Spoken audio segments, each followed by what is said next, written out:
Слово «лидер» ассоциируется с политической деятельностью. Однако в переводе с английского «лидер» означает «идущий впереди». Поэтому для интервью я приглашаю представителей разных профессий, сумевших достичь успеха. И первый раз в рамках проекта «Лидер» я беру интервью у спортсмена, профессионального боксера Игоря Адлиева. Игорь – чемпион мира по версии WBO среди молодежи, многократный чемпион Абхазии, победитель международных турниров по боксу в Российской Федерации, обладатель Кубка мира по кикбоксингу, мастер спорта Республики Абхазия по боксу. Я читала все его достижения, потому как запомнить очень сложно. Много для 22 лет, я считаю. А как ты считаешь? Можно судить по-разному. Есть кто и этого не добился в 22, а есть кто гораздо больше сделал в 22 года. Поэтому я пока всем доволен. Не могу сказать, что я еще не способен чего-то добиться. И я не хочу заканчивать в 22 года, поэтому все планы, которые я поставил в этом возрасте, половину, в принципе, я выполнил. Конечно, хотелось бы еще больше. А что еще больше, Игорь? Хотелось бы, конечно, стать чемпионом мира в 22 года, абсолютным чемпионом мира, собрать все 4 пояса. Но это очень сложно. Некоторые люди и вовсе не могут этого добиться, не то что в 22 года. Хотя есть люди, которые стали чемпионами мира в 23, абсолютным чемпионом мира стал боксер. То есть это круто, это многого стоит. Большой труд проделан был у него, я уверен. Определенный талант у него есть. То есть много качеств должно, наверное, быть. Какие качества есть сейчас или должны быть у боксера, чтобы стать профессиональным боксером и чемпионом по этому виду спорта? Самое главное, я считаю, это желание. От него все исходит, то, насколько ты хочешь стать чемпионом. Что значит стать чемпионом? Это нелегко, не просто так стать чемпионом. То есть одного таланта тут мало.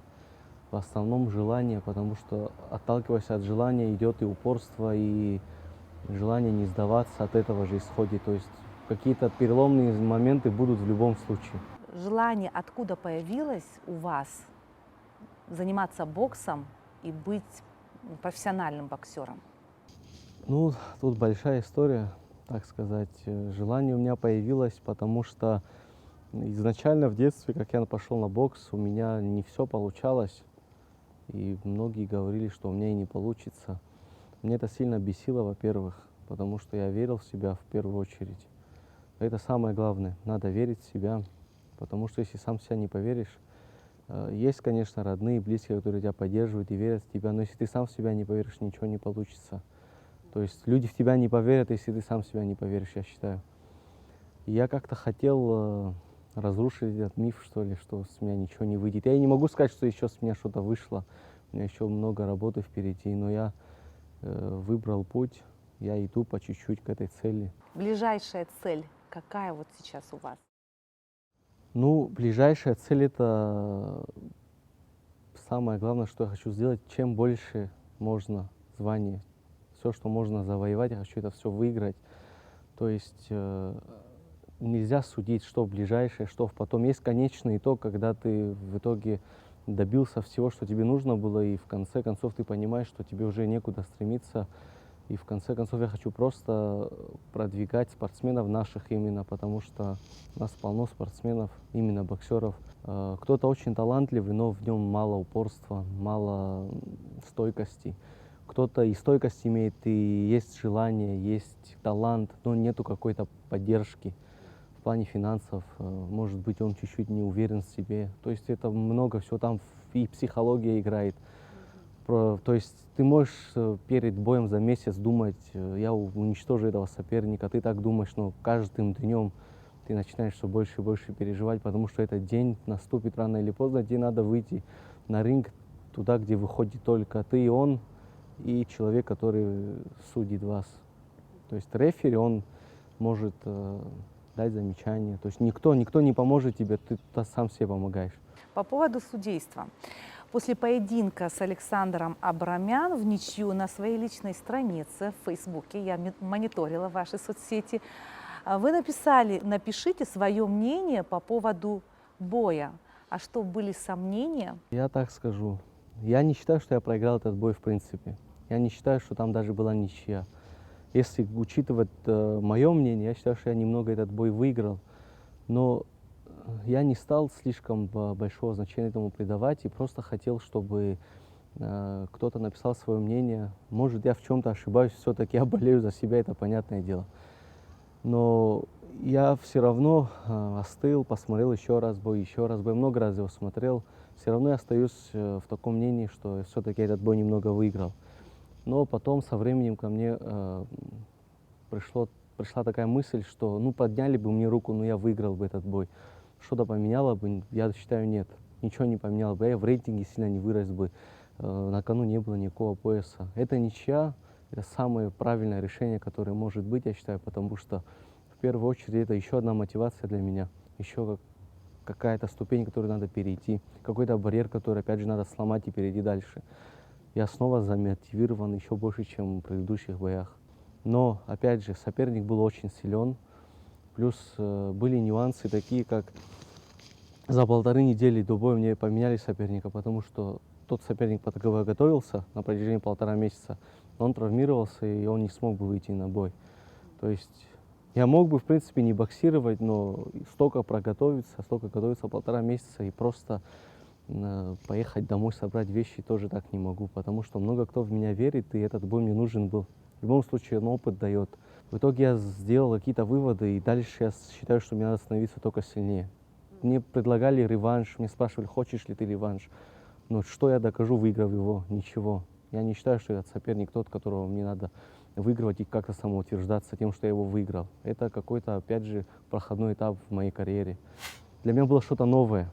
То есть я всегда шел вперед, я всегда вырывал победу. А тут появился пацан, который дал такой отпор, который я не ожидал, в принципе. То есть вы от него не ожидали Ни в такой коем силы? случае я не ожидал такого. Я представлял, что он драчун, я представлял, что мне будет сложно. Я всегда готовлюсь к боям так, что мне будет очень сложно, но не настолько. Видно было, парень приехал, хотел победить, хотел показать, что он чего-то достоин. Я в его глазах увидел себя в какой-то степени. Первый раз я боксирую с боксером, который на год младше меня, вообще, который младше меня или даже ровесник. Всегда я боксирую, кто старше меня лет на 5, бывает на 10. Вот эти чувства милосердия, либо снисходительность, которую вы сейчас испытали к своему сопернику, в нем вы увидели себя, как вы выразились, они вообще имеют место быть и не мешают спортсмену, чтобы достичь своей цели? Ну нет, это элементарное уважение к человеку, во-первых. Во-вторых, как к спортсмену, потому что я сам понимаю, через что надо пройти, чтобы выйти в ринг. И побоксировать на таком уровне. То есть боксеры, которые выходят, за деньги дерутся, им оплачивают. Это те ребята, их называют джордимен, на них растут другие боксеры, более молодые проспекты, которые, побеждая их, как говорится, укрепляют себя в рейтинге как боксер. Но тут получилось так, что столкнулись два проспекта, на которых возлагают какие-то надежды. Я и он. Мы оба молодые, не битые боксеры, которые... Я и он уже завоевали титулы. Я стал чемпионом мира по молодежи, он выиграл титул WBC Азия среди мужиков. То есть и мой титул, его титул очень ценится в мире бокса. Но накануне нашего боя решили, что не будет титульного боя, потому что мало времени было, чтобы все это подготовить. 1,5 недели – это очень короткий срок, чтобы определить, будет этот бой титульный или будет ли на кону стоять какой-то титул. Все было запутано, и слава богу вообще, что я отбоксировал. Это тоже в какой-то степени психологически сбивает боксера, потому что изначально я готовился под одного соперника. День и ночь я спал, просыпался, он мне снился. Вы представляете, насколько я хотел выиграть. То есть для меня был это очень серьезный бой. От победы зависело многое. Выиграл бы его, я сильно поднялся бы в рейтинге, и ко мне поступали бы очень хорошие предложения, которые я жду очень долго. А этот бой мне нужно было, чтобы просто не пропустить много времени. Но я, как повторюсь, я не ожидал от него такого. Я не жалею, что этот бой прошел, в принципе, и то, что даже ничья случилось. Это сделает меня сильнее, я считаю.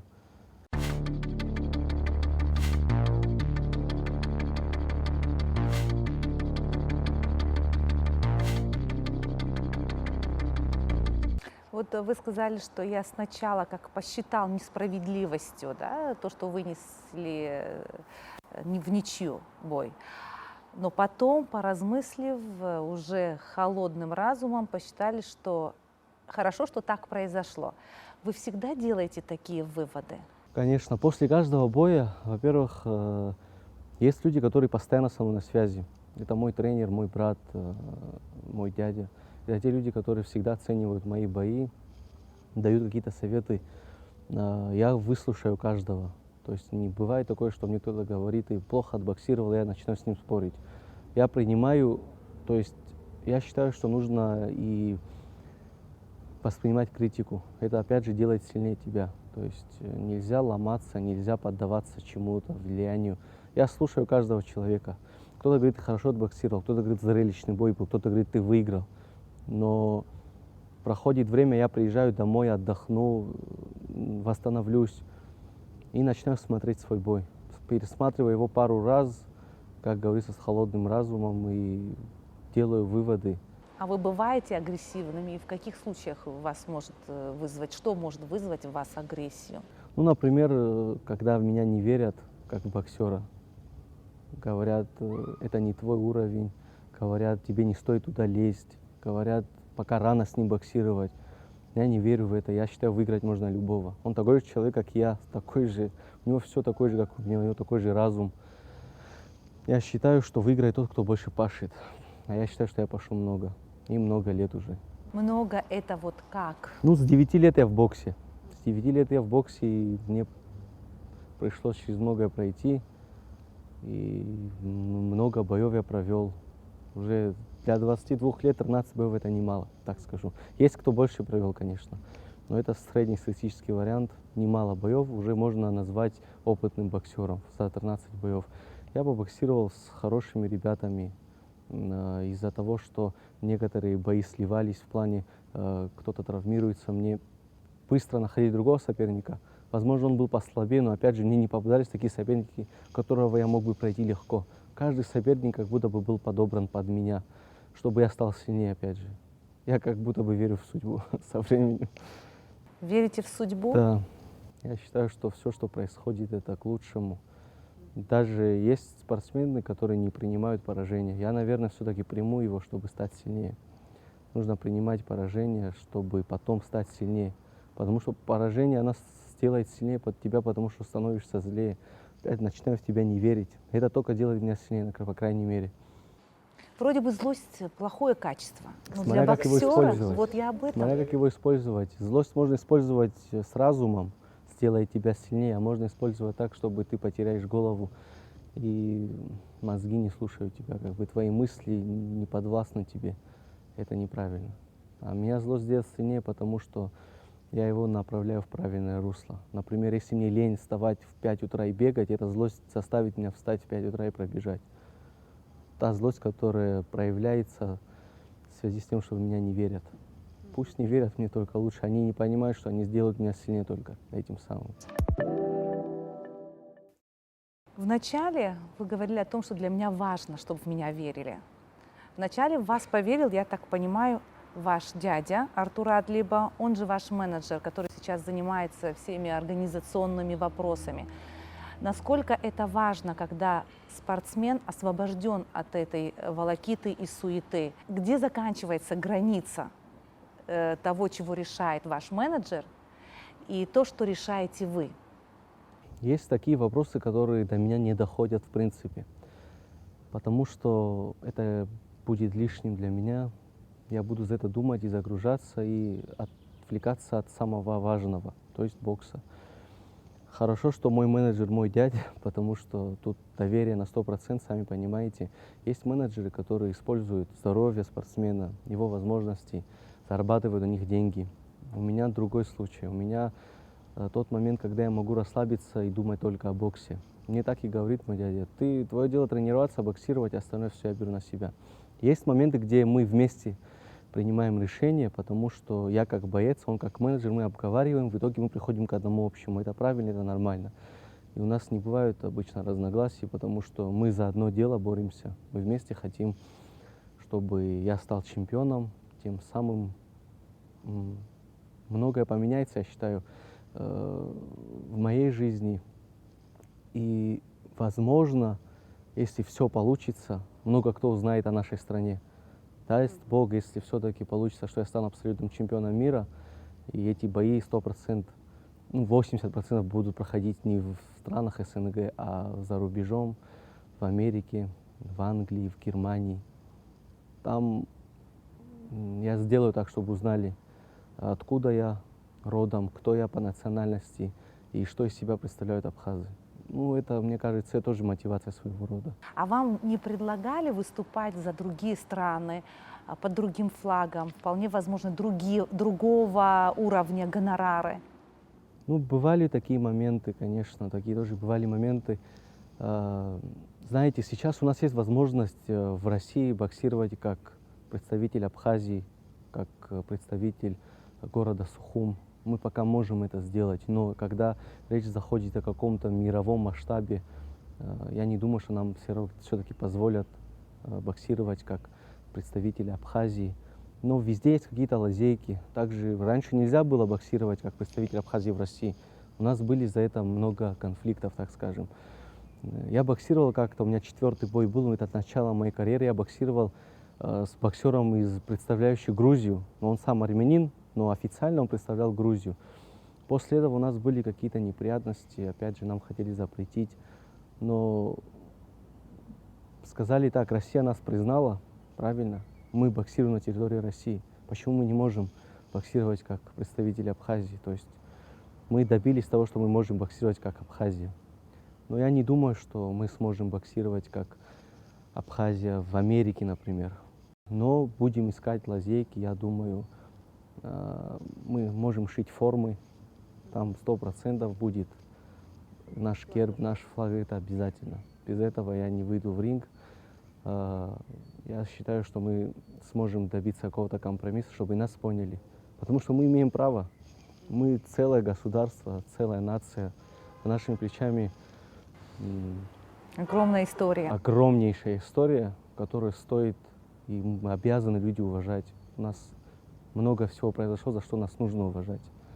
Вот вы идентифицируете себя с Абхазией, что абхазы, вы говорите, что это вас отличает, я так понимаю, от других, и хотите донести людям, вот я абхаз, гордо. Я так понимаю Конечно, вашу интонацию. безусловно. Но в то же время вот нашу молодежь, ваших ровесников обвиняют в том, что они теряют эту культуру и не особо думают о том, что они представляют такую страну или такой народ, что все стали какие-то европезированы и стало модным быть похожим, например, на европейцев. Что вы на это ответите? Ну, неплохо быть похожим на европейцев. То есть соблюдать моду тоже ты ну, любой человек, никто не сможет это запретить. Но не нужно забывать, кто ты есть. Не нужно забывать свои обычаи. Не нужно забывать, что, опять же, как вы сказали, за нашими плечами большая история. Это то же самое, что играешь в футбол, ты в одной команде, ты сделаешь все, чтобы твоя команда отличилась, правильно? Потому что ты состоишь в этой команде, я состою в этой стране. Я родился, вырос тут. Я обожаю свою страну. Как ее можно не любить? Посмотрите, как у нас природа элементарно просто. Вот, и у нас хорошие ребята, у нас хорошая молодежь. В любой стране есть молодежь, которая сбилась с пути. Но нельзя из-за 30% судить всю страну, правильно? Я многих ребят знаю достойнейших, которых, можно сказать, сыны Абхазии, не постесняясь этого. То есть они заслуживают этого. Много ребят, которые заслуживают вообще другого отзыва о них. Вы знаете наши абхазские традиции? Ну, есть, Какая из конечно, традиций вам нравится, которую вы хотели бы соблюдать? отношение к взрослым. Это очень важно, я считаю. Когда взрослый разговаривает, даже если ты считаешь, что он что-то не то говорит, мне кажется, лучше помолчать, понимаешь, что он прожил больше, и его стоит уважать.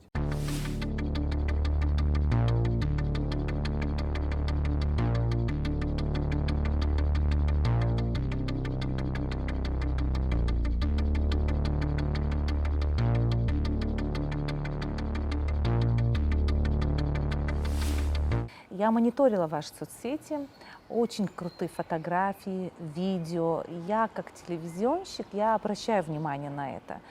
И я еще подумала о том, что чтобы для себя сравнить, какой вы в жизни, какой у вас характер Это надо знать, непосредственно общаясь с человеком. И какой же вы на фотографии, на видео, как представлены? Там все круто. Там все круто, а какие выводы я сделаю после нашей личной беседы, я скажу уже в конце передачи. На фотографиях вы очень крутой молодой Фотошопом не человек. пользуюсь, честно. Это видно, кстати. И что мне нравится, там видно, что это как не специально, не постановочно. Все как-то очень естественно, но все очень привлекательно. Я уверена, что молодые ребята, подростки смотрят и подписаны под вас, и смотрят ваши фотографии. Что вы можете сказать таким подросткам, которые хотят быть похожими на вас и также посвятить себя спорту?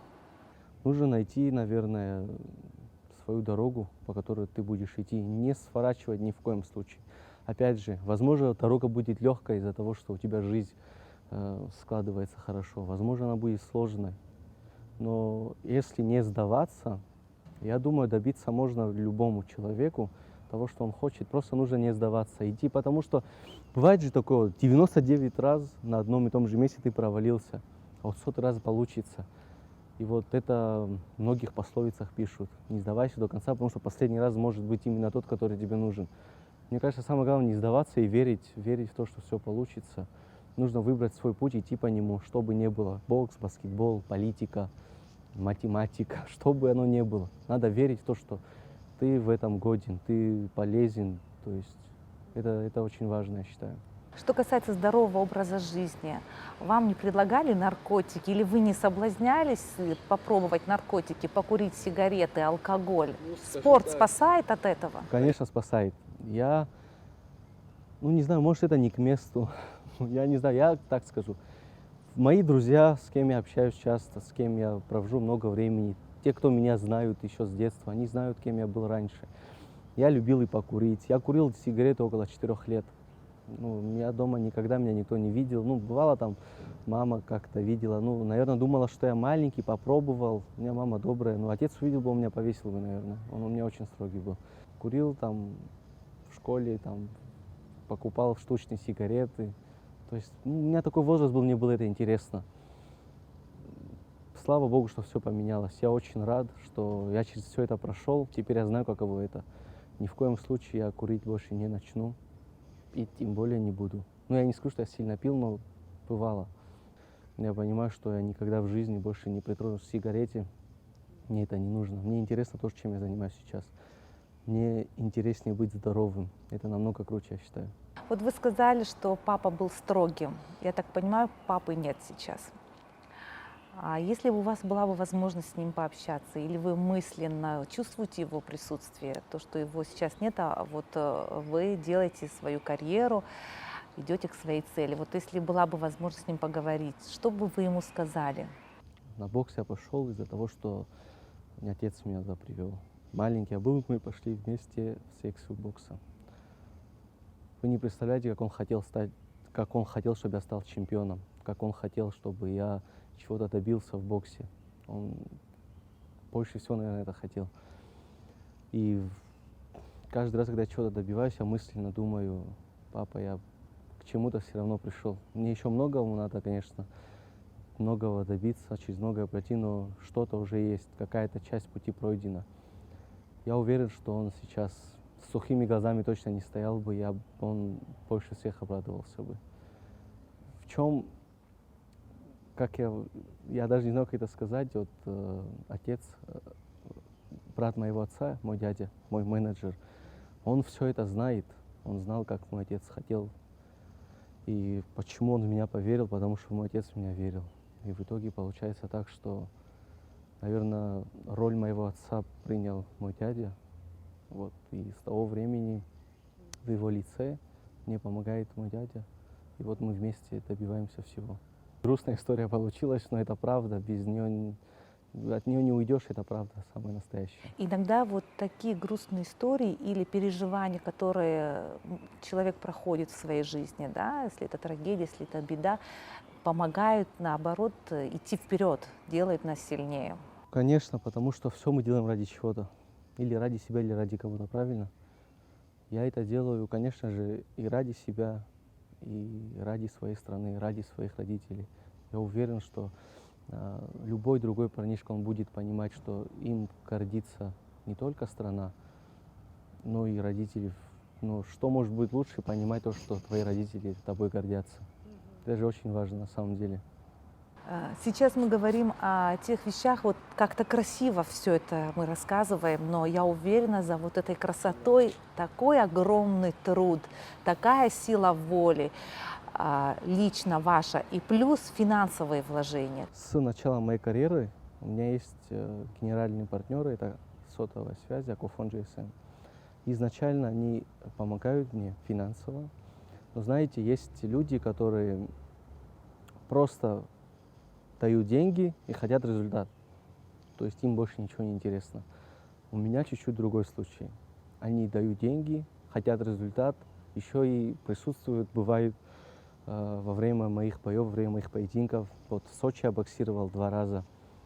Они приезжали, сотрудники Акофона приезжали, сидели, смотрели, болели. То есть им не безразлично, я выиграю или я проиграю. Еще один момент, еще одна причина, чтобы оправдать надежды людей. На сборах, когда находишься, первое время мы, знаете как, мы жили человек по 6 в одной квартире. Это очень сложно, потому что мы все тренируемся в разное время. Кто-то в 5 утра встает, кто-то в 7. Я чаще всего, наш тренер делает такие тренировки, мы встаем в 5 утра, первая тренировка наша. У нас пробежка, растяжка, разминка, ну зарядочка легкая. Мы приходим, спим, кто-то в 7 просыпается и нас будет. У меня еще такой сон не очень крепкий, скажем, от любого шума я просыпаюсь. Да. Со временем, когда у меня и какой-то результат появился, когда у меня стало все налаживаться, нам сняли квартиру. Вы не представляете, какое изменение я почувствовал. Вот это уровень, понимаете, уже какой-то другой подход. Уже. Вот просто я в Инстаграме сижу, смотрю, беру пример с кого-то. Я смотрю, как живут те боксеры, которые добились. У них все круто. У них не то, что своя квартира там съемная. Они могут себе позволить провести сборы, подготовку к бою у себя дома. Я тоже это могу себе позволить, но опять же это большие затраты. Природные условия наши самые лучшие, я считаю, чтобы проводить сборы тут. Но у нас нету спарринг-партнеров, у нас многого нету.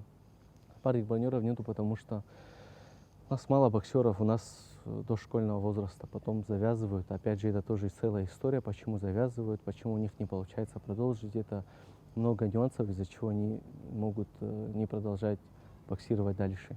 Что касается финансов, во время подготовки нужен инвентарь, он не дешевый.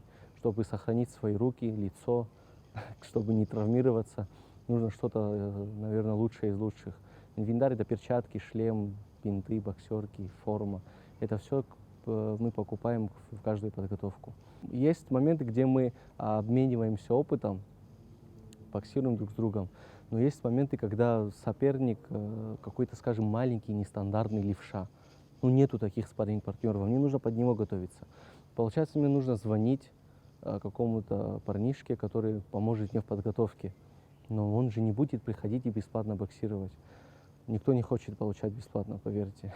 Они приезжают, просят деньги, мне надо ему квартиру снять, или чтобы он жил со мной, питание, жилье, также медицинское обеспечение, потому что он тоже, и я тоже должен понимать, что нужно беречь его здоровье. Это тоже затраты. Короче, денег тратим мы немало, конечно. Но спасибо всем, кто мне помогает. С самого начала, все те, кто мне поверил, они до сих пор со мной, они мне помогают. Вот в 2020 году я был в бюджете, на меня выделялись деньги, и было намного легче, конечно. В этом году меня убрали, конечно, с бюджета, но глава нашей страны на крайний бой мне помог финансово. Огромное спасибо ему за это. И, как я понимаю, он будет помогать. Пока есть люди, которые мне помогают, все будет отлично. Все, что от меня зависит, может быть, не получается на все 100% сделать, но я очень стараюсь, честно. Я делаю все, что я могу. Как много вопросов. Да, вы правы. Я сделала много вопросов, подготовила много вопросов. Почему, я тоже скажу в конце, почему я все-таки сделала такую заготовку, такой резервные вопросы, так скажем. Вот бокс ассоциируется с физической силой. боксеры кажутся такие сильные, которые в любой момент готовы помахаться кулаками. В вашем характере есть некая такая резкость, если даже сказать грубее, хамовитость? Только в ринге, так скажем. Не знаю, я никак не сказывается в моем характере то, что я боксер.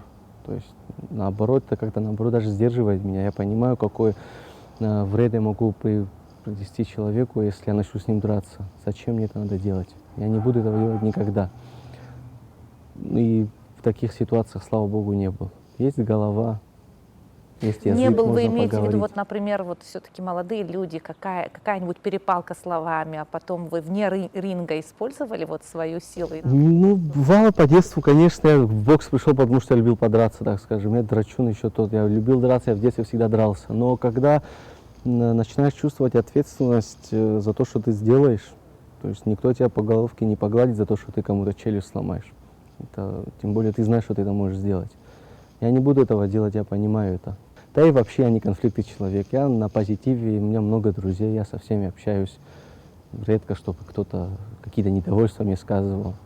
В компании пьющих людей тоже я как-то, даже если какие-то пьющие ребята, как-то у меня складывается все хорошо, мне везет, наверное. А что может вывести вас из себя?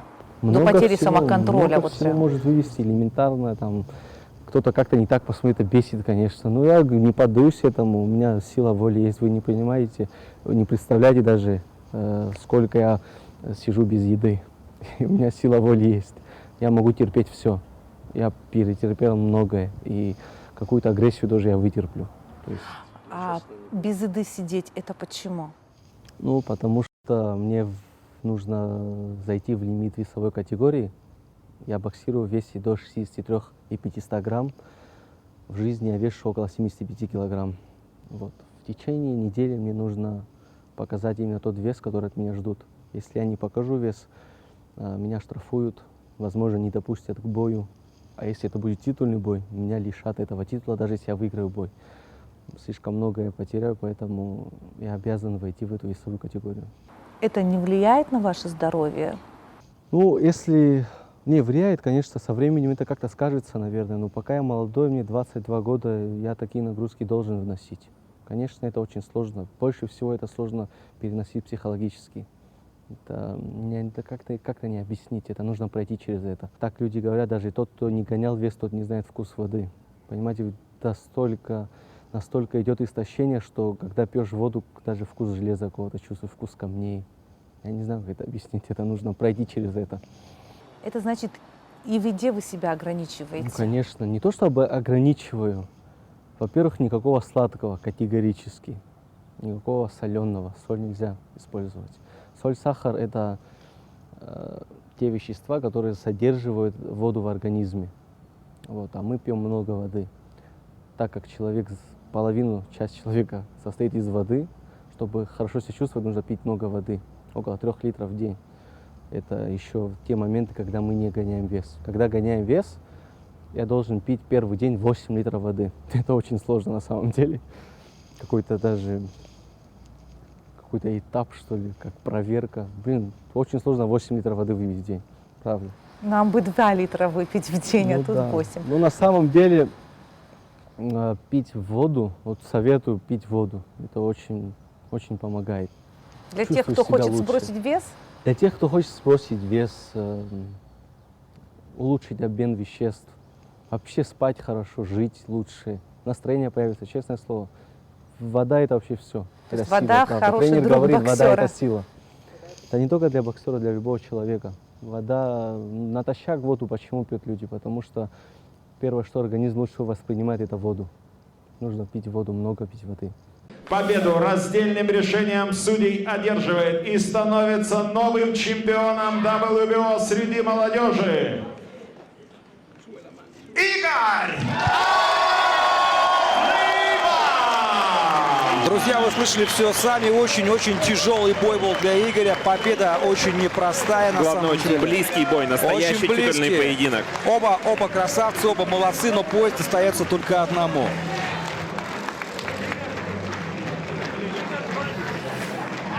А физическую боль на ринге вы испытываете? Потому как я видела много фотографий, ссадины на лице и кровь на лице. Именно боль нет.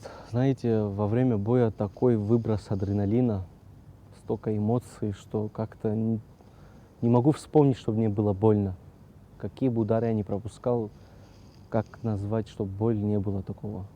После боя, на следующий день я просыпаюсь, я не знаю, что это, что за ощущение, вот так голова раскалывается, весь опухший, ходишь, все болит. Это на следующий день.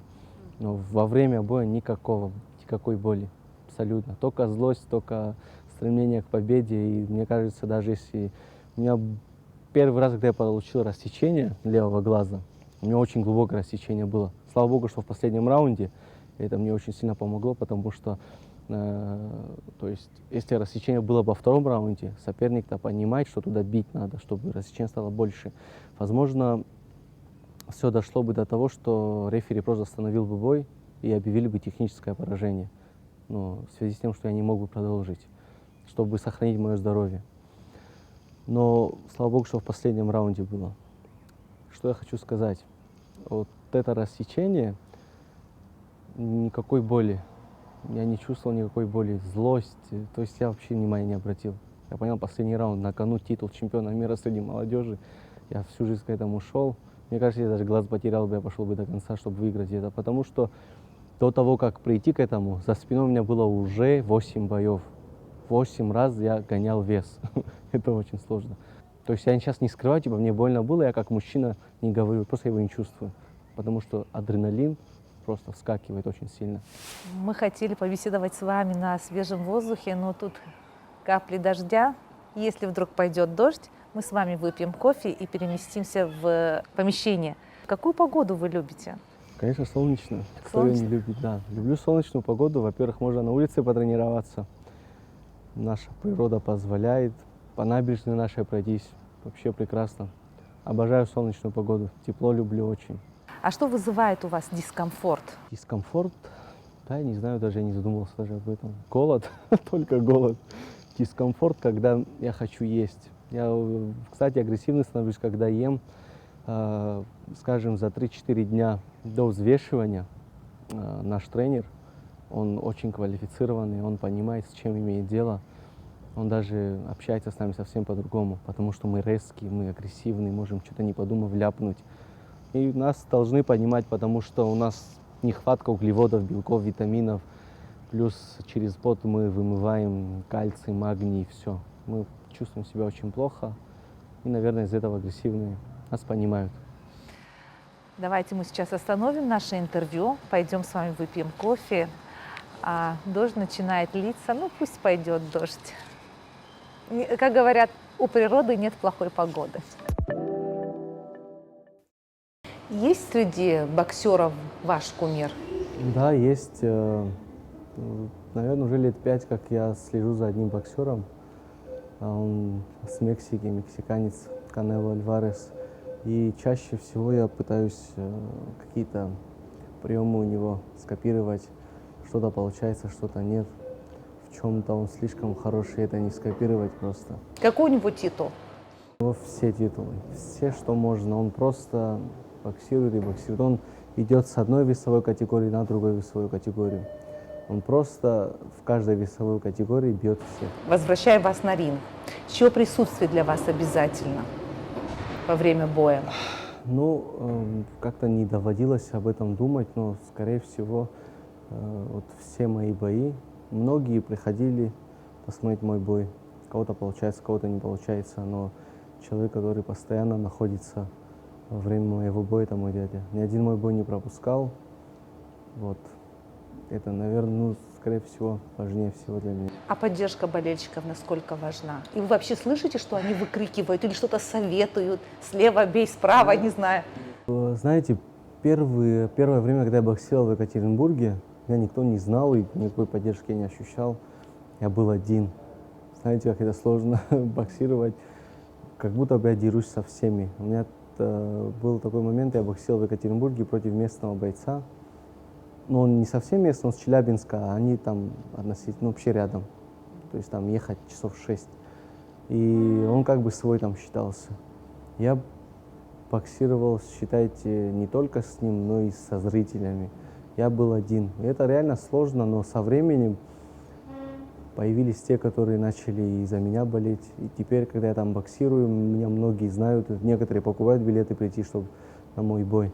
Но это все не так важно. Опять же, я вернусь к тому, кто за меня болеет в моей стране. То есть, как в меня верят, кто меня поддерживает. Знаете, такие моменты бывают, я после боя прихожу, весь побитый, там, в городе, в любой магазин зайду, я постоянно голодный после взвешивания. Я постоянно голодный, я постоянно ем. Знакомые мои, которые меня хорошо знают, мои друзья, мои приятели, они знают, через что мне приходится пройти, они меня понимают, а те, которые меня не знают, они удивляются, как ты столько ешь. Они видят, я весь побитый, есть кто меня узнает, я в их глазах вижу такое понимание, такое сострадание, и так за меня болеют, там есть кто даже сынок, там кто-то бывает, там какую-то конфетку бесплатно, там возьми это от меня, то все. Это очень приятно, это на самом деле, мне кажется, насчет этого наша страна, насчет поддержки мы не обделены. Спортсмены нас так поддерживают, я не знаю, может быть, я это больше всех ощущаю. Потому что я за это говорю так много. Я читала, вот когда вот последний ваш бой был, очень наши болельщики возмущались в соцсетях, писали о несправедливости судейства. Знаете, у меня есть категории до боя и после боя. В те моменты, где я могу позволить себе залипнуть в телефоне, потому что там можно на пару часов, там очень много. Лично, что пишут, есть что в комментариях пишут. И просто физически я не смогу ответить всем. Поэтому я постоянно делаю какое-то общее обращение, благодарю всех. Вот. До боя я стараюсь в телефоне не сидеть, потому что лишние мысли, лишняя информация, все это сбивает, как бы. Но есть кто звонит даже. Звонит, я знать не знаю, людей звонят, я говорю, алло, и на абхазском, человек 20, вот мы за тебя, я тосты слушаю, понимаете, о чем речь? То есть это чувствуется, вот как вы говорили, чувствуешь человек, когда говорит что-то искренне, чувствуешь, когда это не наиграно, чувствуешь, когда какое-то настоящее сострадание, когда за тебя болеют и переживают. Насчет этого я счастлив, мне очень повезло, мне перепало большое внимание со стороны болельщиков нашей страны. Огромное спасибо каждому, реально это очень круто. И на самом деле, пока все это происходит, хочешь становиться лучше ради того, что тебя хвалят. Это же приятно. Кому не хочется, чтобы тебя хвалили, правильно? Это приятно. Вот я делаю больше, больше, больше. Nothing can stop me. I'm all the way up. Я вот слушаю вас и вижу, что передо мной сидит очень сильный человек, сильный духом, сильной волей, который может перетерпеть физическую боль. В любом случае, физическую боль, наверное, стерпеть легче, в конце концов можно выпить таблетку. А вот душевную боль, наверное, сложнее с ней справиться. У вас были такие состояния, когда вы чувствовали душевную боль? Ну, были такие состояния, конечно, они были, я считаю, у каждого.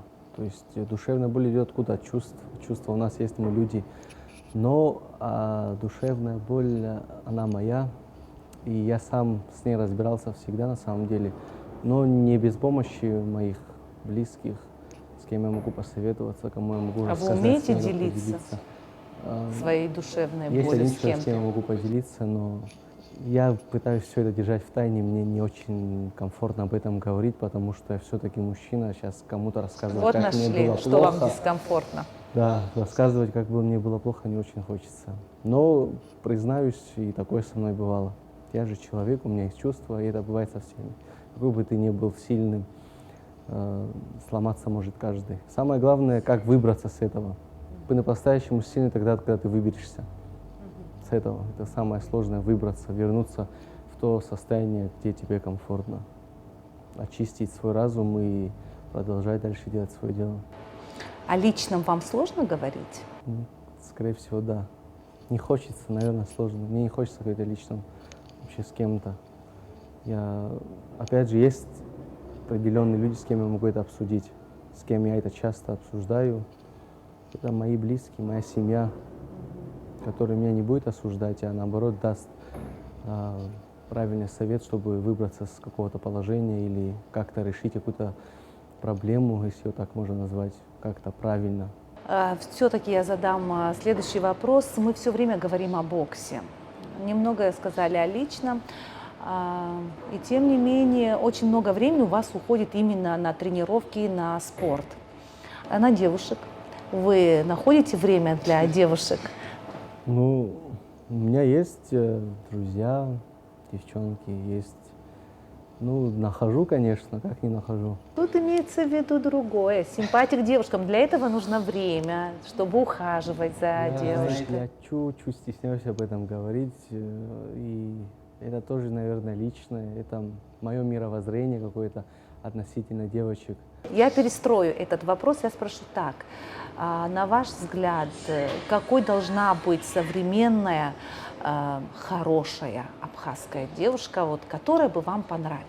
Это, наверное, элементарно, она должна быть воспитанная. На абхазском, если говорить «Алла маслума зароб», это очень важно, потому что она лицо не только свое представляет, а своей семьи. Конечно, не хочется общаться с глупой девочкой, правильно? Должна быть умная, начитанная, чтобы было о чем поговорить, потому что если не о чем поговорить, это печально на самом деле.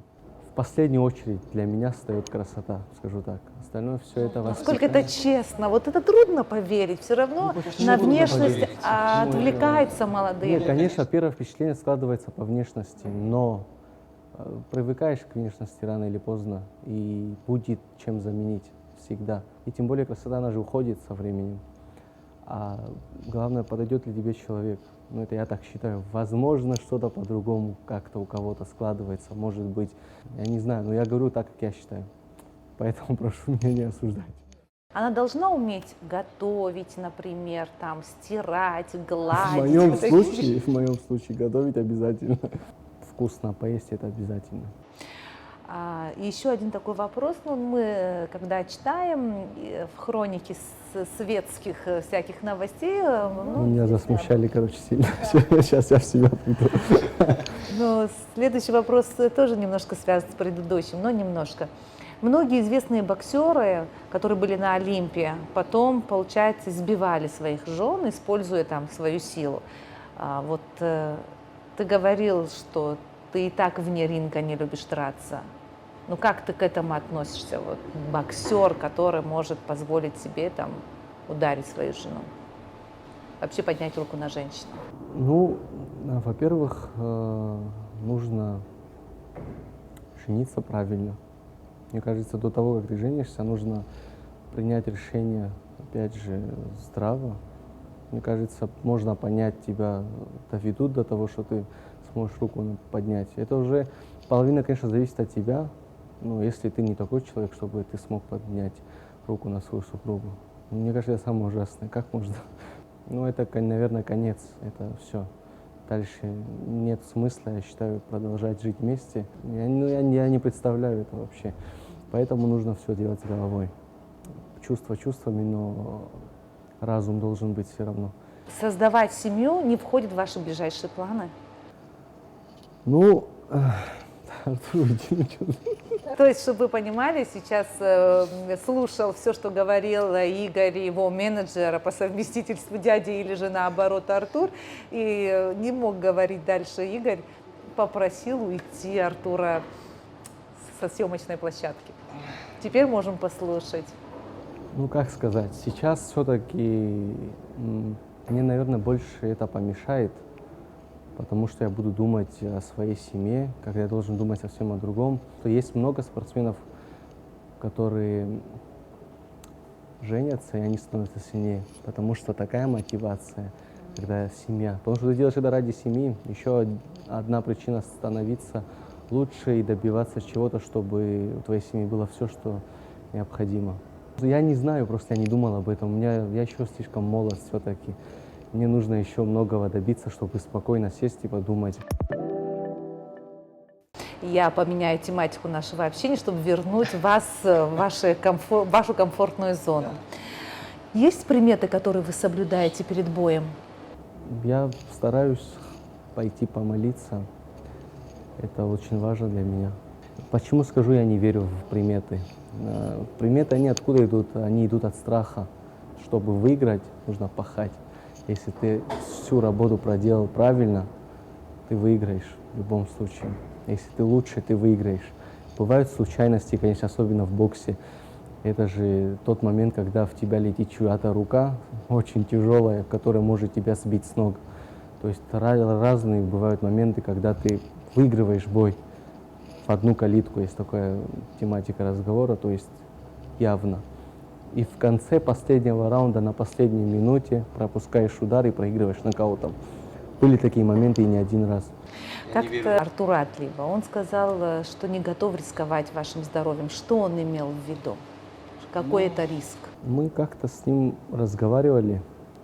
Во-первых, я настаивал перейти в профессиональный бокс.